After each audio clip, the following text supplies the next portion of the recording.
I'd rather be a Canadian with silver than American with gold. This is a different story. 2002, 2010, 2014, Canada leaves as the champion of the hockey world at the Olympic Games. 2026, unfortunately, Canada is walking away with a silver, but one thing has not changed: the respect and the class and the pride for the Maple Leaf. What it means to be Canadian extends so far beyond the hockey rink. What it means to be Canadian cannot be put into words. We're so proud of our athletes that have competed all throughout the Olympic Games. And while today we did not come out as a champion, Canadians, you will always be champions because you are Canadian. And damn, is it the best country in the world. And the Olympic Games are such a beautiful, beautiful place to capture what it truly takes to wear the Maple Leaf on your chest. To everybody that we've met, to the fans and the friends and the athletes, thank you. Damn it, we will see you again in 2030. We consider Canada to be a very responsible, mature,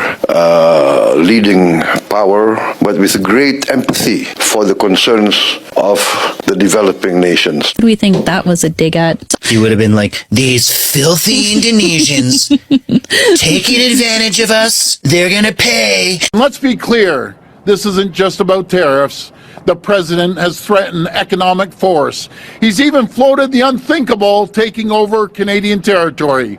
Let me say this loud and clear: Canada is not for sale. Not to President Trump, not to anyone. The sad fact is, there is no reason for President Trump to be doing this. Canada and the United States are strongest when we work together. Before I entered politics, I ran a business that had employees on both sides of the border. I've seen it firsthand. If you ask thousands of Canadian and American business owners, or the millions of Canadian and American workers that depend on cross-border trade, they will tell you that Canada-U.S. trade is one of the great wins in the history of the world. More jobs and bigger paychecks for workers on both sides of the border. More profits for businesses on both sides of the border. Lower prices for consumers on both sides of the border. More revenue for governments on both sides of the border. I wish Canada was not in this position. I wish we were working together to make Canada and the United States the richest, most successful, safest, most secure two countries on the planet. But nobody has ever solved the problem by wishing it away. If there's one thing I know about Canadians, it's that we're kind and we want to help. It doesn't take a big star or $1 million. All it takes is one can. $1. 1 hour of your time. In every corner of this country, people give. That's the thing about this place we call home. It's kindness. It connects us, brings us together, it makes us stronger. It's who we are, what we do, and we're going to keep doing it. This winter, help us make the season count. Help us make the season kind. Help us make the season kind. So how does safety compare in the US versus Canada? I feel so much safer in Canada, and it's a pretty simple reason. There's way fewer guns here. Like, there are guns, some guns. There's not a lot of handguns, but most of the guns are like shotguns, and they're in the places where the bears are. Like, they're defense from bears guns. And so, like, that's fine. I mean, a really, like, clarifying moment was when my son came home from school when we were in Texas. It was the end of the school year, and it was right after Uvalde. And my son was just coming out of kindergarten at that point. And when I asked if he was excited about summer, he said, well, at least I don't have to worry about getting shot while I'm at school for a while. And I was like, Jesus Christ, like, that's a 6-year-old. Like, that's heavy. So yeah, I feel much safer here. I feel like I don't have to worry about my kid getting shot at school. It's less stressful, to be sure. Congratulations, Canada. Yes, Canada's strong. Canada with a backbone. Canada with morals. Canada with cojones. Loving it. You actually went and did it. You stood up against Donald Trump. And this is a favor and a service also to the rest of the world, because people in Europe are watching. people in the UK, in Mexico, around the world are watching, that you don't have to say, oh, I'm scared, I want to make a deal with Donald Trump, we need to be supine, we need to crawl and beg and all of that. Canada, that has so much of its trade with the US, absolutely stood up against this. And when Mark Carney, and Mark Carney specifically has done really well on this, said, we can take them on. Trust me, we can take them on. And Canada believed him, and the world believes him. And that sets a really important model for the rest of us. So he's done the world a great service. You who voted for him have done the world a great service. And I think that this now absolutely sets a trend, and an important trend, a trend against bullying, a trend against the ditching of values and ditching of standards and the rush to populism and the fear that you have to crumble to populism. Now, I think it's a really good sign, and I think it will be noticed right around the UK and Europe and the Americas and the Commonwealth and across the world as a whole. Really important, really helpful. And it means that those of us that want to build on the values that we forged after World War II, sort of predominantly in Europe, but then through the United Nations, and those kind of systems and values that we want to uphold, that America has always kind of like half been involved in and is now pulling out of, it shows that there is still a density and a weight there, and that's not going to collapse. So congratulations, Canada, but also thank you, Canada. Like, seriously, properly, thank you, Canada. You have stepped up to the plate. You're at the center of the world right now in that stance that you've taken, and picking up a leadership role. And for anyone in Canada that's saying, oh no, it's more of the same, it's the Liberals did it, it's not. It is just utterly changed beyond any other election that you've had, because Canada, through what Mark Carney has just said and how he's behaved since coming in, has now taken a complete sea change away from where Canada was before, pivoting entirely away from the States, entirely away from being in the backwaters, and now being on the front foot, engaging with Europe and building those new trade alliances, those new global alliances that preserve the things that matter. It's a massive sea change for Canada. It's a repositioning of Canada in the world, and frankly, one that is massively to Canada's advantage and helps the rest of us too. So frickin' elbows up, let's keep going forward. Love that. And that is one of the reasons why I am busy building European Movement Canada at the moment, because that fusion between Canada and Europe and the world actually needing that base of support and understanding of all of those values that we hold together is absolutely crux. It's critical. So look up European Movement Canada, get on board with that. Something interesting is happening around the world. While the internet is busy arguing about Canada and America, people outside North America seem to be looking at Canada very differently. Canada is gaining attention. We can all see that. Canada is gaining respect, very evident. And Canada is increasingly being seen as a country willing to stand on its own. And here's the part that makes this story even more interesting. The more Canada tries to define its own place in the world, the more some MAGA voices seem determined to drag it back into American shadow. But Canada isn't playing that game anymore. And the world is watching. And even you, I want you to watch the video I've prepared for you. We'll meet after the video so that we can talk much of what's really going on and what's the decision that Canada took that is very, very different from other world. So if you're watching us for the first time, please don't forget to subscribe to my channel, like my video and share my video so that it can go worldwide. So folks, let's watch the following videos.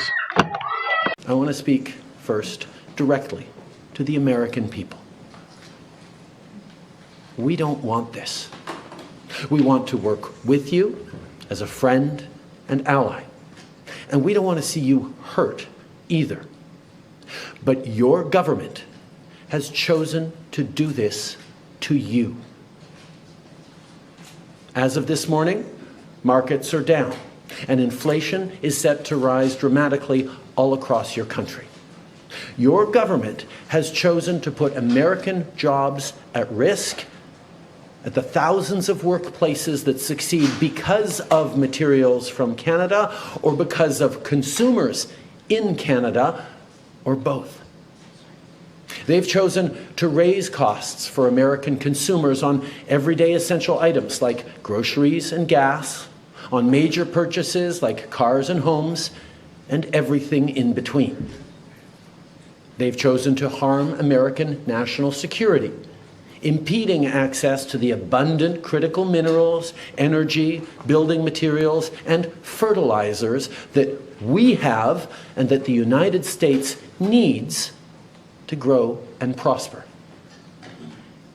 They've chosen to launch a trade war that will, first and foremost, harm American families. I don't think Trump's realized how badly he's messed up declaring a trade war on Canada at the same time that Mark Carney has taken over.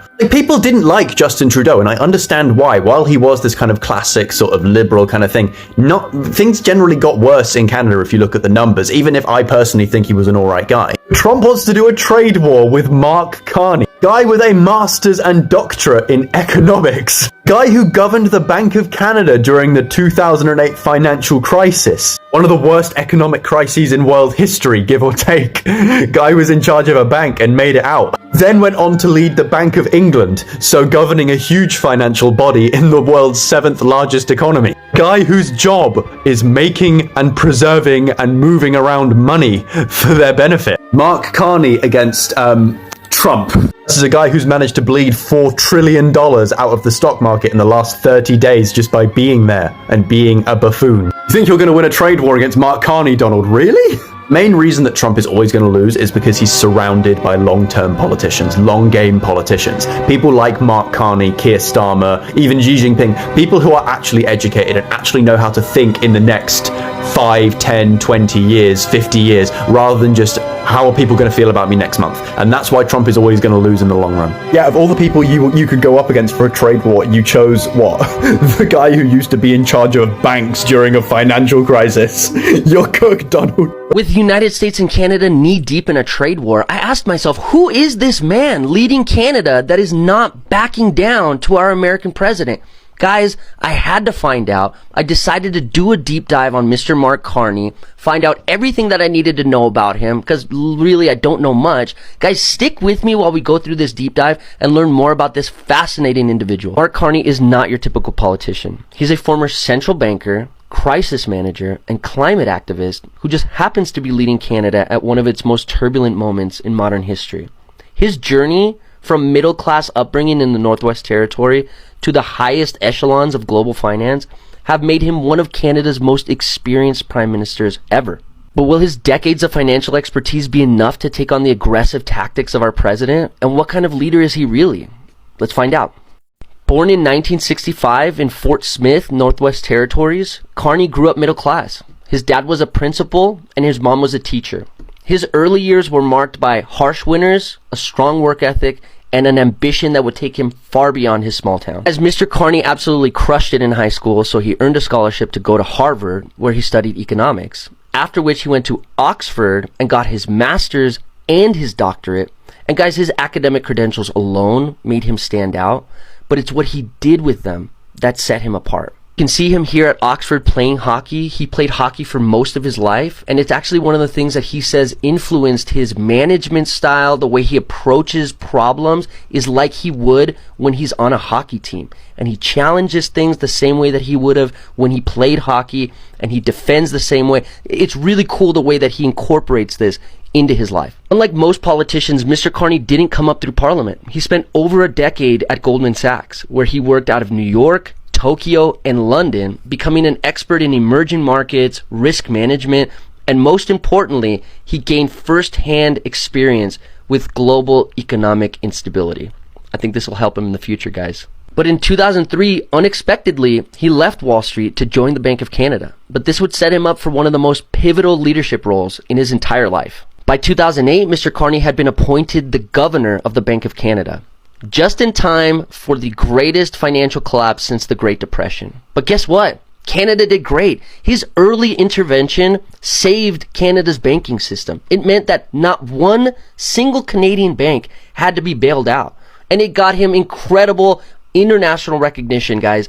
It proved that he wasn't just some finance guy.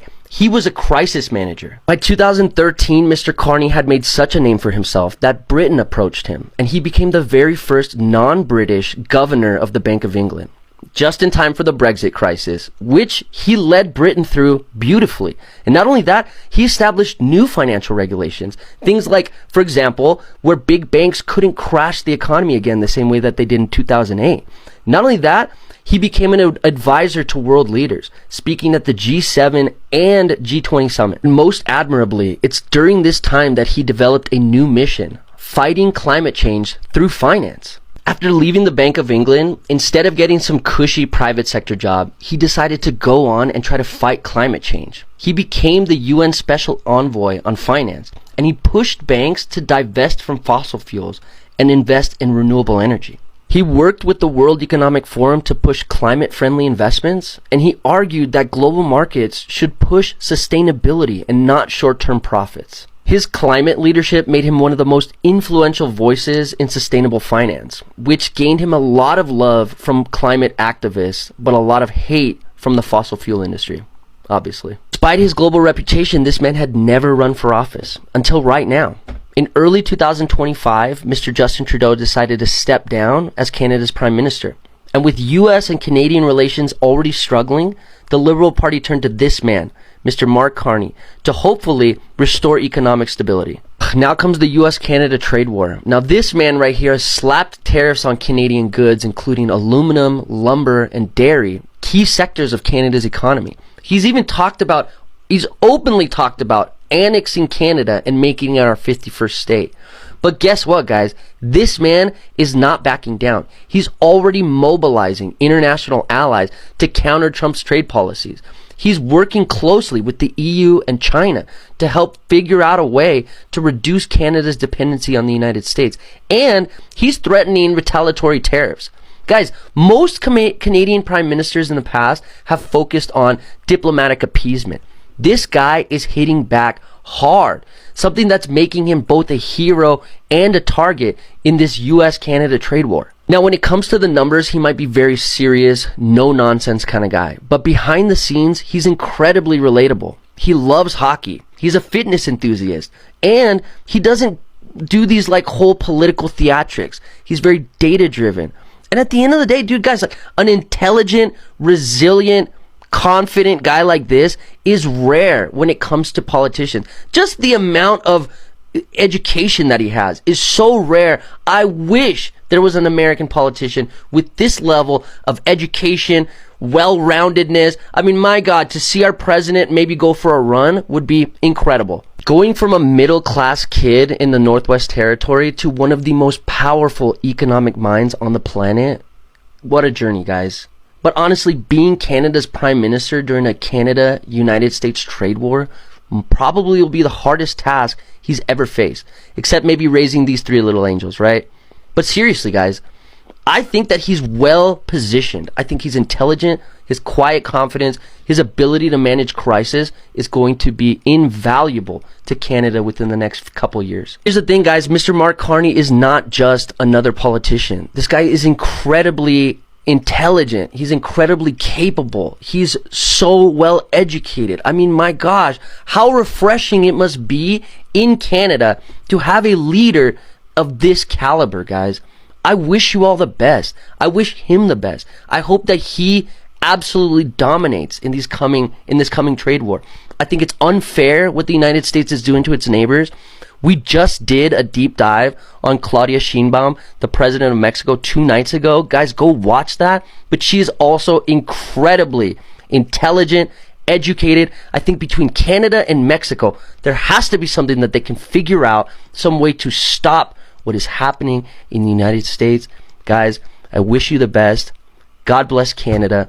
God bless Mr. Mark Carney. Yeah, folks, welcome back to the channel, and I hope you have watched those videos. Very interesting. Let me say you this. For years, Canada was often seen as America's quiet neighbor, friendly neighbor, peaceful neighbor, predictable neighbor. We all know that. But something has changed. Canada is beginning to realize that its influence doesn't have to come simply being America's closest ally. It comes from building relationship across the world. Folks, and from Europe to Asia and beyond, Canada is looking for a new partnership and a new opportunity. And that matters because global respect isn't just about having the biggest military or the loudest voice. Sometimes it's about how a country carries itself when the pressure is much on their shoulder. Canada has built a reputation around diplomacy, stability, multiculturalism, and a willingness to work with others. That reputation alone isn't perfect. I wish no country is perfect. We all know that. Every country has its own challenges. But internationally, sorry, Canada still has something incredibly valuable. That is the soft power. And right now, that soft power is getting much attention. In fact, let me say like this. Canada's position in the Annual Nation Brands Index rose from 6th to 3rd in the 2025 an unusually significant jump.